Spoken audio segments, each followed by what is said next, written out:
Hello.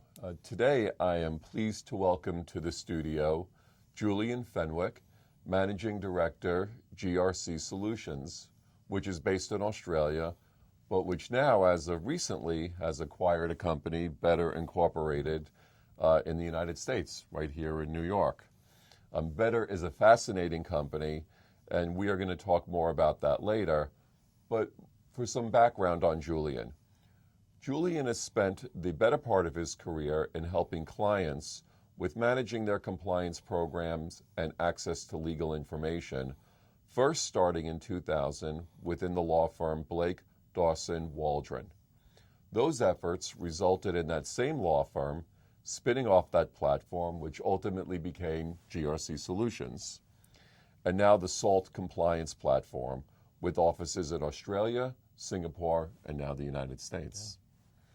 Julian's academic background comes from business, where he holds a Master's of Business Administration from the University of Sydney, and Julian is also a graduate member of the Australian Institute of Company Directors. He writes extensively on the subjects of compliance, ethics, and conduct risk, as well as presenting at numerous international compliance symposiums. Finally, he is an active participant and annual participant in the CEO Cook-Off to raise money to support local charities. Now, Julian, I've seen some of those pictures on social media, so I hope we get to talk about that as well. I hope so. Yeah. And Julian, welcome. It's an honor to have you here. It was about a year ago that we first started working together, where I led a panel across your offices in Australia on corruption risk. So that was one of my first events, and I really appreciate you contacting me last year. Especially so early in my work. Well, thank you, Richard, and it's great to be here. It's great to be in New York, and great to be launching our efforts here. Likewise. So, Julian, first tell us a little bit about GRC, the SALT platform, and your own experience and perspective with respect to anti-bribery compliance. Okay, so we started around about 16 years ago working in trying to find ways to use technology to deliver legal information to non-legal individuals in a better, faster, cheaper way. The thing that really came out of that was online training. Now, online training has been around for maybe 20 years or so, but compliance is one of those areas where it's desperately needed. Right. We have thousands of people who need training, and we can't give it to them in a face-to-face environment in a consistent manner, hitting everyone at the same time. So compliance became the area. Mm-hmm. We started in areas like antitrust, competition law, Right. privacy, and all of that, but then it's moved into this area of bribery and corruption, where it's not only a local audience that need to be trained, but an international audience. And I think that's a bigger challenge. Sure. And a year ago, we spoke about Australian multinationals or multinationals that have operations in Australia that are dealing with corruption risk. From the compliance perspective, since we spoke a year ago, what do you think has changed? I think that there's been quite a lot of change. So there's obviously more regulation or more awareness of regulation. The regulators themselves have been more active. And so, there's a bigger burden on organizations to do more in compliance and to be more aware of their compliance obligations. But at the same time, the economy's been tough. Right. So they don't have as much money as they might like to be putting towards these efforts. They're cutting back on staff, and yet the compliance function needs more and more investment. So I think there's this really quite a tension in the market at the moment. That's interesting, Julian. So if we look at the past year as sort of the snapshot, where do you think, from your perspective in Australia and Asia, where do you think compliance programs have made the most progress with respect to the regulatory environment, and where do you still see the greatest challenges? I think for Australian businesses, they're very outward looking. So we're not just concerned with local regulation, we're concerned with global regulation. And that is probably something that's more new to us. Mm-hmm. We have been going down in the rankings with Transparency International. We've had some international bribery cases, both from sort of semi-government organizations, but also our biggest companies are in construction and engineering and those sort of industries. And our offshore markets are in the hotspots. Right. of Asia and Africa. Australia is known for its mining expertise. We have great mining companies working all through Africa. Sure. We have great construction companies working all through Asia. So it's very difficult for them. And it's that agency issue of having people overseas, far away from Right. headquarters, and how are they doing things and what's going on in those organizations. And what about the laws? And I'm speaking from the compliance, not the legal perspective. Sure. I know that, there's been some talk about how the anti-bribery laws in Australia are difficult to enforce. Yep.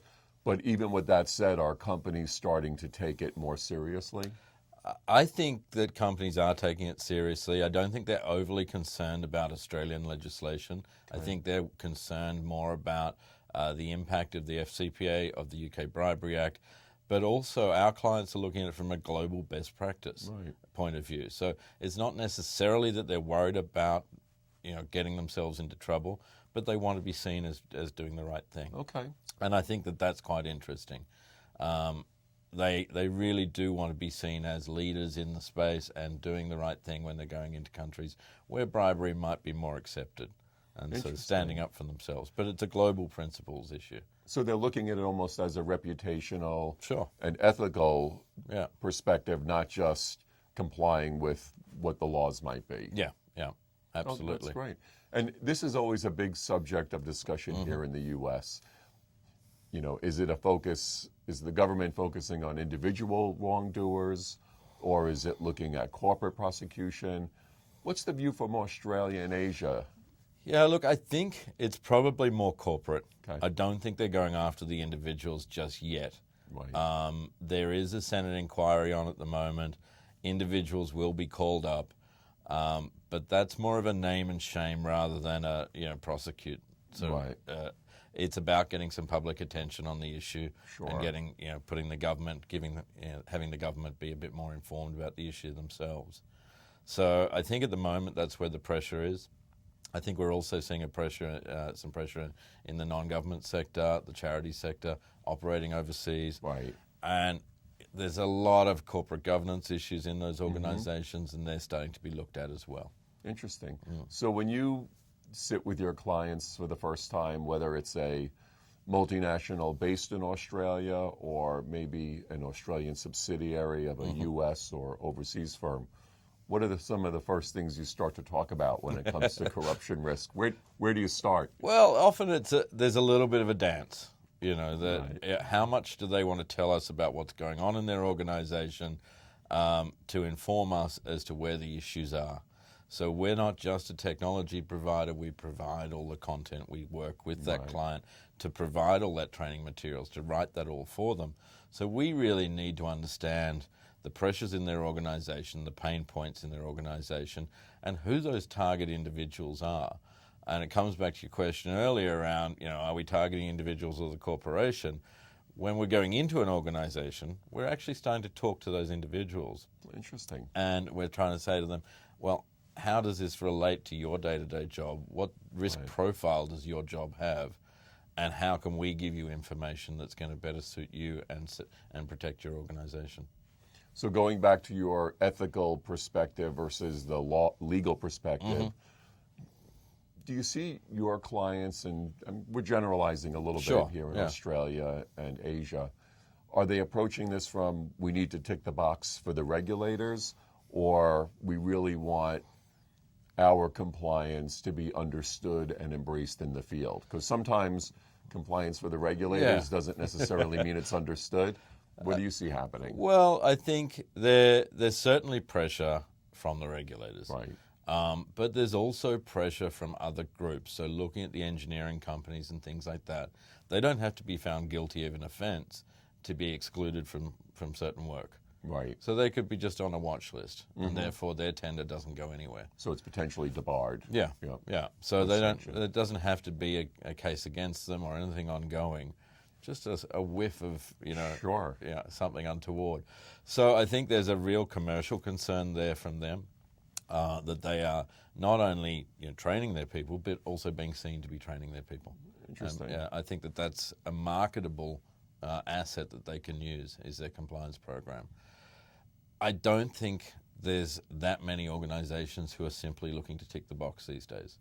I think if they are reasonably sophisticated, they know that that won't wash. Interesting. It's too late. That's all over. Right. We need to actually get some information into the hands of the people because they're the ones who are going to cause us the biggest risk. That's great to hear. That's a real. It's refreshing. Right, a little bit of a shift in how companies are looking at compliance. Yeah. Well, thank you for your time, and we'll look forward to part 2. Yeah, great. Nice Thanks, to be Julian. here. Thank you. Likewise.